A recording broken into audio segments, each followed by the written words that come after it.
Hello বন্ধুরা, যারা সরাসরি কথার ভিডিও শুনতে চান তারা আমার চ্যানেলে গিয়ে লাস্ট যেই ভিডিওটা আপলোড করা আছে সেই ভিডিওর কমেন্ট বক্সে হোয়াটসঅ্যাপ লিংক পেয়ে যাবেন। আর হ্যাঁ, ভিডিওটি লাইক করে চ্যানেলটা সাবস্ক্রাইব করতে ভুলবেন না প্লিজ।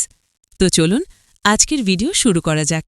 আমি যখন ছোট ছিলাম, মা আমাকে নিয়ে একটা কথা বলতেন, তুই আমার বুকের ধন, তোর চোখের জল আমার প্রাণ কাটতে পারে। সেই কথাটা আমার কানে এখনও বাজে, কিন্তু এখন সেই বাজনায় একটা অদ্ভুত গুঞ্জন মিশে গেছে, যেন কোনো গোপন রহস্যের ছায়া।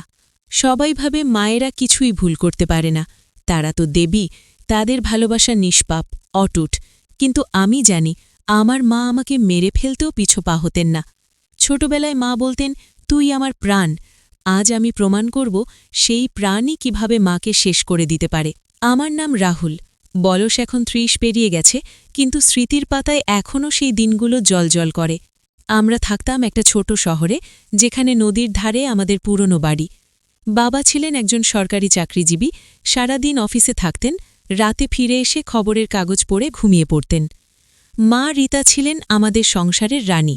তিনি ছিলেন সুন্দরী, সেই সৌন্দর্য যেন সময়ের সাথে আরও গভীর হয়েছে। লম্বা চুল, গভীর চোখ আর একটা হাসি যা কোনো রহস্য লুকিয়ে রাখত। সবাই বলত, রীতা বৌদি তো সত্যিকারের লক্ষ্মী, কিন্তু আমি জানতাম সেই লক্ষ্মীর আড়ালে কি লুকিয়ে আছে। ছোটবেলায় আমি ছিলাম মায়ের ছায়া। স্কুল থেকে ফিরে এসে তার কোলে ঝাঁপিয়ে পড়তাম, আর তিনি আমাকে জড়িয়ে ধরে বলতেন, আমার রাজা এসেছে। সেই আলিঙ্গনগুলোতে একটা উষ্ণতা ছিল, যা কখনো কখনো অদ্ভুত লাগত, যেন সেই স্পর্শে কোনো গোপন বার্তা লুকিয়ে থাকত, যা আমি তখন বুঝতে পারতাম না। রাতে গল্প বলার সময় মা আমার পাশে শুয়ে পড়তেন, তার হাত আমার চুলে বিলি কেটে দিত, আর চোখে চোখ রেখে বলতেন, তুই আমার সব কিছু রাহুল, কেউ তোকে আমার থেকে ছিনিয়ে নিতে পারবে না। সেই কথায় একটা দুষ্টুমি মিশে থাকত, যেন তিনি কোনো খেলা খেলছেন, যার নিয়ম শুধু তিনিই জানেন। একদিনের কথা মনে পড়ে, আমি তখন ১০ বছরের। বাবা অফিসে গেছেন, বাড়িতে শুধু আমি আর মা। বাইরে বৃষ্টি পড়ছে ঝমঝম করে। মা আমাকে ডেকে বললেন, চল বারান্দায় বসি। আমরা বসলাম, তার হাত আমার কাঁধে। বৃষ্টির ছাঁট এসে আমাদের ভিজিয়ে দিচ্ছে, কিন্তু মা সরলেন না। তার চোখে একটা চকচকে দ্যুতি, যেন তিনি কোনো গোপন আনন্দ উপভোগ করছেন। তুই বড় হয়ে কি হবি রাহুল? তিনি জিজ্ঞেস করলেন, তার আঙুল আমার গালে ঘুরিয়ে দিয়ে। আমি বললাম, ডাক্তার হব মা, তোমাকে সুস্থ রাখব। তিনি হেসে উঠলেন, কিন্তু সেই হাসিতে একটা ছায়া পড়ল। আর যদি আমি অসুস্থ হয়ে পড়ি, তুই কি করবি? তার কণ্ঠস্বর নরম, কিন্তু তাতে একটা দুষ্টু ইঙ্গিত। আমি বললাম, তোমাকে জড়িয়ে ধরে রাখব। তিনি আমাকে আরও কাছে টেনে নিলেন। তার শরীরের উষ্ণতা আমার মধ্যে ছড়িয়ে পড়ল। সেই মুহূর্তে কিছু একটা অনুভব করলাম, যা শব্দে বলা যায় না। যেন একটা রহস্যের দরজা খুলে গেছে, কিন্তু আমি তখনও ছোট, বুঝতে পারিনি। দিনগুলো কাটতে থাকল। মা আমাকে নিয়ে অদ্ভুত খেলা খেলতেন। কখনো রাতে আমার ঘরে এসে শুয়ে পড়তেন, বলতেন, বাবা আজ দেরি করবে, তুই আমাকে সঙ্গ দে। তার হাত আমার পিঠে ঘুরে বেড়াত, নরম স্পর্শে যেন কোনো গোপন বার্তা লিখে দিত। আমি অনুভব করতাম একটা অদ্ভুত টান, যা ভালোবাসার মতোই লাগত, কিন্তু তার মধ্যে কিছু একটা দুষ্টু, লুকানো। পাড়ার লোকেরা বলত, রীতা বৌদির ছেলে তো তার ছায়া, কিন্তু তারা জানত না সেই ছায়ায় কত রহস্য লুকিয়ে। একবার পাড়ার এক আন্টি বললেন, রাহুল, তোর মা তো তোকে এত ভালোবাসে যেন তুই তার প্রেমিক। মা হেসে উড়িয়ে দিলেন, কিন্তু তার চোখে একটা চকচকে দ্যুতি দেখলাম, যেন তিনি সেই কথায় আনন্দ পেলেন। যখন আমি কিশোর বয়সে পা দিলাম, তখন থেকে জিনিসগুলো আরও জটিল হয়ে উঠল। মা আমাকে নিয়ে আরও যত্নশীল হয়ে উঠলেন। স্কুল থেকে ফিরে এলে তিনি আমাকে জড়িয়ে ধরে বলতেন, আজ কি শিখলি? কিন্তু তার স্পর্শে এখন একটা নতুন অনুভূতি মিশে যেত। আমার শরীরে পরিবর্তন আসছে, আর মা যেন সেটা লক্ষ্য করেছেন। একদিন বাথরুম থেকে বেরিয়ে এসে দেখি মা দরজায় দাঁড়িয়ে, তার চোখে একটা দুষ্টু হাসি। তুই বড় হয়ে গেছিস রাহুল, তিনি বললেন। তার কণ্ঠস্বরে একটা ইঙ্গিত, যা আমাকে অস্বস্তিতে ফেলল। আমি লজ্জা পেয়ে সরে গেলাম, কিন্তু মা হেসে বললেন, লজ্জা পাওয়ার কি আছে, তুই তো আমার অংশ। সেই কথায় একটা রহস্য লুকিয়েছিল, যেন তিনি কোনো গোপন খেলার আমন্ত্রণ দিচ্ছেন। বাবার সাথে মায়ের সম্পর্ক স্বাভাবিক লাগত না। তারা কথা বলতেন, কিন্তু তাতে উষ্ণতা কম ছিল। বাবা প্রায়ই বলতেন, রীতা, তুমি রাহুলকে এত আদর করো যে আমাকে ভুলে যাও। মা হেসে বলতেন, সে তো আমার প্রাণ। কিন্তু সেই হাসিতে একটা ছায়া পড়ত, যেন তিনি কোনো গোপন সত্য লুকিয়ে রাখছেন। এক রাতে আমি শুনলাম তাদের ঝগড়া। বাবা বলছেন, তুমি রাহুলকে এত কাছে রাখো কেন? সে বড় হয়েছে। মা চুপ করে রইলেন, কিন্তু পরদিন সকালে আমাকে জড়িয়ে ধরে বললেন, তুই আমার সব কিছু, কেউ তোকে ছিনিয়ে নিতে পারবে না। তার চোখে একটা জ্বলন্ত দৃষ্টি, যেন তিনি কোনো যুদ্ধের প্রস্তুতি নিচ্ছেন। একটা ঘটনা যা আমার মনে গেঁথে আছে। আমি তখন 15 বছরের। পাড়ায় একটা মেয়ে ছিল, নাম প্রিয়া। সে আমার সাথে কথা বলতো, হাসাহাসি করত। একদিন মা দেখলেন আমরা একসাথে হাঁটছি। সন্ধ্যায় বাড়ি ফিরে মা আমাকে ডেকে বললেন, কে সেই মেয়ে? তার কণ্ঠস্বর শান্ত, কিন্তু চোখে ঝল। আমি বললাম, শুধু বন্ধু মা। তিনি আমাকে কাছে টেনে বললেন, তুই আমার রাহুল, অন্য কারণ না। তার স্পর্শে একটা দুষ্টু উষ্ণতা, যেন তিনি আমাকে কোনো গোপন প্রতিশ্রুতি দিচ্ছেন। সেই রাতে মা আমার ঘরে এলেন, শুয়ে পড়লেন পাশে। তার হাত আমার শরীরে ঘুরে বেড়াল, নরমভাবে, যেন সেই স্পর্শে কোনো রহস্য লিখে দিচ্ছেন।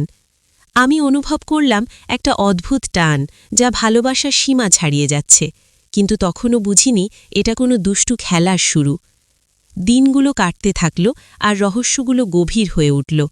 মা আমাকে নিয়ে অদ্ভুত স্বপ্ন দেখাতেন। কখনো বলতেন, যদি তুই আমাকে ছাড়া চলে যাস, আমি মরে যাব। তার চোখে একটা জ্বলন্ত আকাঙ্ক্ষা, যেন তিনি কোনো গোপন আগুন জ্বালিয়ে রেখেছেন। আমি ভাবতাম এটা মায়ের ভালোবাসা, কিন্তু গভীর রাতে যখন তিনি আমার পাশে শুয়ে থাকতেন, তার শ্বাস আমার গায়ে লাগত, তখন একটা দুষ্টু অনুভূতি জাগত, যেন সেই স্পর্শে কোনো নিষিদ্ধ রহস্য লুকিয়ে। পাড়ার লোকেরা কিছু বুঝত না, কিন্তু আমি জানতাম মায়ের ভালোবাসায় একটা ছায়া আছে, যা ধীরে ধীরে আমাকে গ্রাস করছে। একদিনের কথা, বাবা অফিস থেকে ফিরে এসে বললেন, রাহুল, তুই কলেজে যাবি দূরে। মা চুপ করে রইলেন, কিন্তু তার চোখে একটা ঝড় উঠল। সেই রাতে মা আমার ঘরে এলেন, দরজা বন্ধ করে বললেন, তুই যাবি না রাহুল, তুই আমার কাছে থাকবি। তার হাত আমার হাতে জড়িয়ে, তার চোখে একটা দুষ্টু আহ্বান। আমি বললাম, কেন মা? তিনি কাছে এসে বললেন, কারণ তুই আমার প্রাণ, আর আমি তোর সব কিছু। সেই মুহূর্তে কিছু একটা ঘটল, যা শব্দে বলা যায় না, যেন একটা রহস্যের পর্দা সরে গেল, কিন্তু পুরোটা নয়। আমি অনুভব করলাম এটা শুধু শুরু। বন্ধুরা, আজ আমরা গল্পের শেষ অংশে পৌঁছে গেছি। যারা প্রথম চ্যাপ্টার মিস করেছেন, দয়া করে আগে শুনে নিন, নইলে কিছুই বুঝতে পারবেন না। আর হ্যাঁ, যারা সরাসরি কথায় পুরো গল্পটা শুনতে চান, লাস্ট ভিডিওর কমেন্টে হোয়াটসঅ্যাপ লিঙ্ক আছে। চলুন শুরু করি। সেই রাতটা আমার জীবনের সবচেয়ে অন্ধকার আর সবচেয়ে উষ্ণ রাত ছিল। মা দরজা বন্ধ করে আমার ঘরে এসেছিলেন। বাইরে ঝড় বৃষ্টি চলছে। বিদ্যুতের ঝিলিকে তার মুখটা কখনো আলোকিত হচ্ছিল, কখনো ছায়ায় ডুবে যাচ্ছিল। তিনি আমার বিছানার পাশে বসলেন। আমি তখনও কলেজে না যাওয়ার কথা শুনে হতবাক। তুই যাবি না রাহুল, মা ফিসফিস করে বললেন। তুই যদি চলে যাস, আমি বাঁচব না। তার হাত আমার গালে। আমি পিছিয়ে যেতে চাইলাম, কিন্তু পারলাম না। তার চোখে এমন একটা জ্বালা ছিল, যেন আমাকে গিলে ফেলতে চায়। মা, তুমি কি বলছ? আমি কাঁপা গলায় জিজ্ঞেস করলাম। তিনি হাসলেন। সেই হাসি শুনলে গায়ে কাঁটা দেয়। আমি তোকে জন্ম দিয়েছি রাহুল, তুই আমার শরীরের অংশ। তুই কারো হতে পারিস না, তুই শুধু আমার। তারপর যা হলো সেটা আমি কখনো ভাষায় বলতে পারব না। শুধু এটুকু বলতে পারি, সেই রাতে মায়ের ভালোবাসার সীমারেখা মুছে গেল। তিনি আমাকে জড়িয়ে ধরলেন এমনভাবে, যেন আমি তার শরীর আর মন দুটোরই একমাত্র অধিকারী। তার শ্বাস আমার গলায়, তার আঙুল আমার পিঠে আঁচড় কাটছে, কিন্তু সেই আঁচড়ে যন্ত্রণার চেয়ে একটা অদ্ভুত সুখ বেশি ছিল।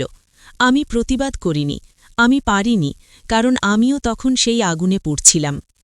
সেই রাতের পর থেকে আমাদের সম্পর্ক আর মা ছেলের রইল না। বাড়ির প্রতিটা কোণ, প্রতিটা রাত, প্রতিটা নিঃশ্বাসে শুধু আমরা দুজন। বাবা কিছু বুঝতেন না। তিনি অফিসে যেতেন, ফিরতেন, ঘুমোতেন, আর আমরা লুকিয়ে লুকিয়ে একে অপরের মধ্যে হারিয়ে যেতাম। মা বলতেন, এটা পাপ নয় রাহুল, এটা আমাদের ভালোবাসা, যে ভালোবাসা কেউ বুঝবে না। কিন্তু ভালোবাসা কি এমন হয়, যে ভালোবাসা আমাকে প্রতিদিন একটু একটু করে মেরে ফেলছিল? দিন যত যাচ্ছিল, মায়ের দখল আরও বাড়ছিল। তিনি আমাকে কলেজে পাঠাতে দেননি।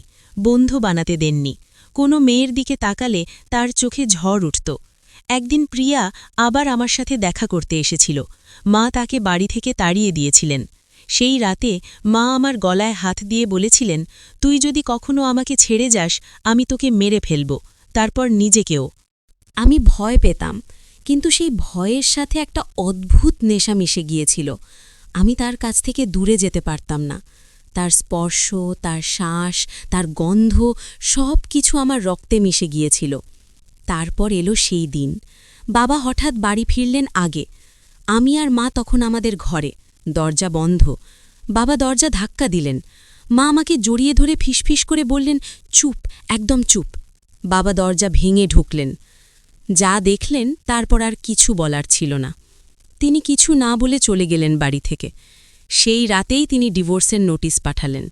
মা হাসছিলেন, বললেন, দেখলি, এখন আর কেউ আমাদের আলাদা করতে পারবে না। কিন্তু আমি আর পারছিলাম না। আমি বুঝতে পারছিলাম এই ভালোবাসা আমাকে গিলে খাচ্ছে। আমি আর বাঁচতে চাইছিলাম না। এক রাতে আমি মাকে বললাম, মা, আমি চলে যাব। তিনি হাসলেন, কোথায় যাবি? আমি বললাম, যেখানে তুমি আমাকে খুঁজে পাবে না। তার চোখে প্রথমবার ভয় দেখলাম, সত্যিকারের ভয়। তিনি আমার হাত ধরে কাঁদতে লাগলেন, তুই আমাকে মেরে ফেলবি? আমি চুপ করে রইলাম। সেই রাতে আমি ঘর থেকে বেরিয়ে গেলাম। বাইরে বৃষ্টি পড়ছে। আমি হাঁটতে লাগলাম।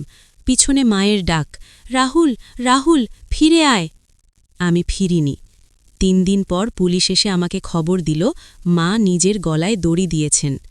তার ঘরে একটা চিঠি পাওয়া গেছে আমার নামে। চিঠিতে লেখা ছিল, তুই আমার প্রাণ ছিলি রাহুল, তুই চলে গেলি বলে আমার প্রাণ চলে গেল। তুই যেখানেই থাকিস মনে রাখিস, তুই আমার ছিলি, শুধু আমার। আমি তোকে নিয়ে গেলাম আমার সাথে, চিরকালের জন্য। আমি চিঠিটা পড়ে কাঁদিনি। আমি হেসেছিলাম, কারণ আমি জানি তিনি ভুল করেছেন। তিনি আমাকে নিতে পারেননি। আমি এখনও বেঁচে আছি। আর প্রতিটা রাতে যখন ঘুমাই, তার শ্বাস আমার গলায় লাগে, তার স্পর্শ আমার শরীরে জ্বলে।